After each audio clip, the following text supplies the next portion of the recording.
옛날 옛적 유럽의 작은 마을 가장자리에서 아름다운 숲이 펼쳐져 있었습니다. 이 숲은 다채로운 야생 동물과 마법 같은 경치를 자랑하며 사람들은 잃어버린 숲이라 불렀습니다. 숲속 깊은 곳에는 나이 어린 새 한 마리가 살고 있었습니다.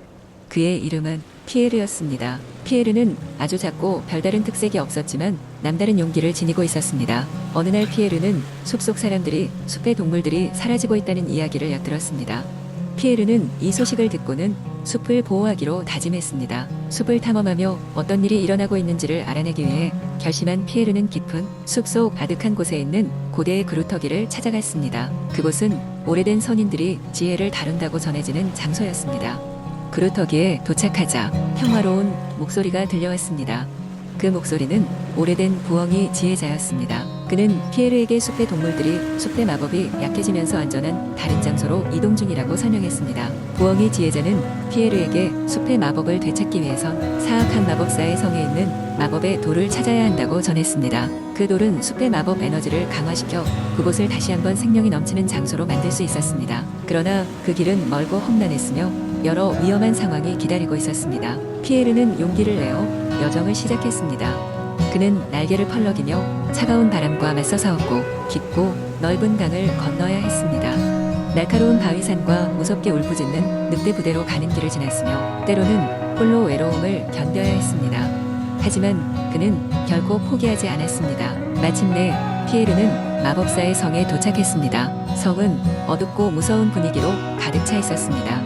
피에르는 모험을 통해 얻은 지혜를 바탕으로 여러 함정을 피하고 결국 성의 중심에 오게 되었습니다. 그곳에서 피에르는 아주 밝게 빛나는 마법의 돌을 발견했습니다. 피에르는 용기를 내어 마법의 돌을 집어들었습니다. 돌이 손에 닿는 순간 환상적인 빛이 돌에서 퍼져나가며 숲 전체에 생명을 불어넣었습니다. 사악한 마법사는 어둠 속에서 사라지고 숲은 다시 평화롭고 활기찬 장소가 되었습니다.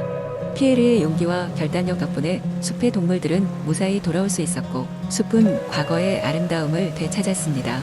숲속 동물들은 피에르에게 무한한 감사를 표하며 용감한 작은 새의 놀라운 모험 이야기는 오랜 세대에 걸쳐 내려오게 되었습니다.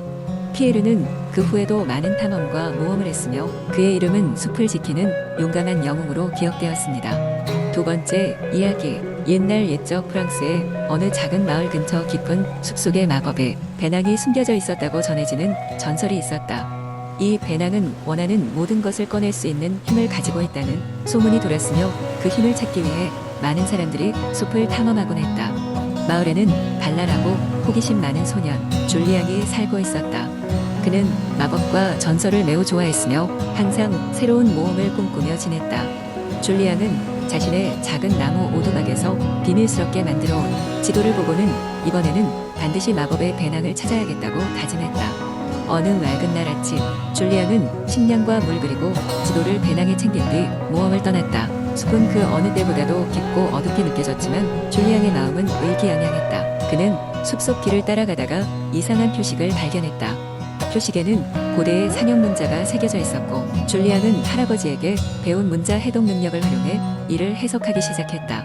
상형 문자는 그에게 북동쪽으로 100걸음을 가라고 지시했다. 줄리앙은 짜릿함을 느끼며 발걸음을 재촉했고 점점 더 깊은 숲속으로 들어갔다. 하지만 그것이 함정이라는 것을 알게 된 건 뒤늦은 일이다. 북동쪽 방향은 사실 사라진 고대 왕국으로 가는 길이었고 줄리앙은 그곳에서 많은 비밀과 맞닥뜨리게 되었다.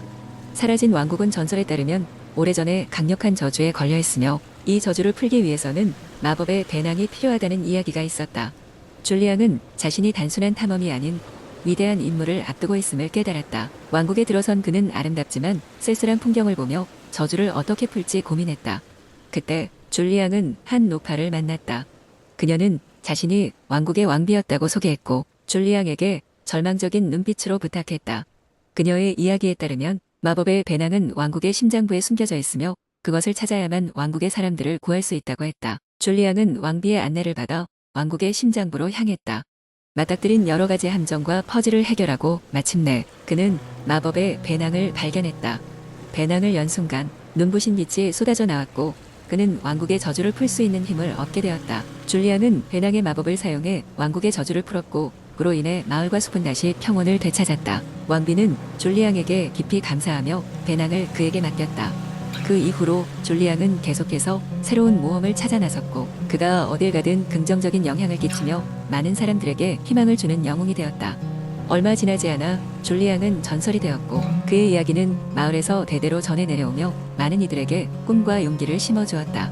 세 번째 이야기. 옛날 옛적 프랑스의 한 작은 마을에 루미에르라는 이름의 소녀가 살고 있었습니다. 그녀는 마을의 모든 사람들과 잘 지내고 있었으며 특히 숲을 걸어다니며 자연과 대화하는 것을 즐겼습니다. 루미에르는 순수한 마음과 호기심이 넘치는 아이였고 마을 사람들은 그녀가 비밀스러운 마법의 숲이라고 불리는 곳에 자주 간다는 걸 알았지만 그곳에 들어가는 것을 두려워했기 때문에 누가 뭐라 하지 않았습니다. 하루는 환하게 빛나는 태양이 내려다보는 가운데 루미에르는 숲으로 향했습니다. 바람은 부드럽게 살결을 스치고 새들은 아름다운 노래로 그녀를 맞이했습니다. 숲의 중심으로 깊이 더 들어가자 그녀는 전에 본 적 없는 신비한 호수를 발견했습니다. 호수는 수정처럼 맑고 그 위로는 오색 빛깔의 빛이 춤을 추고 있었습니다.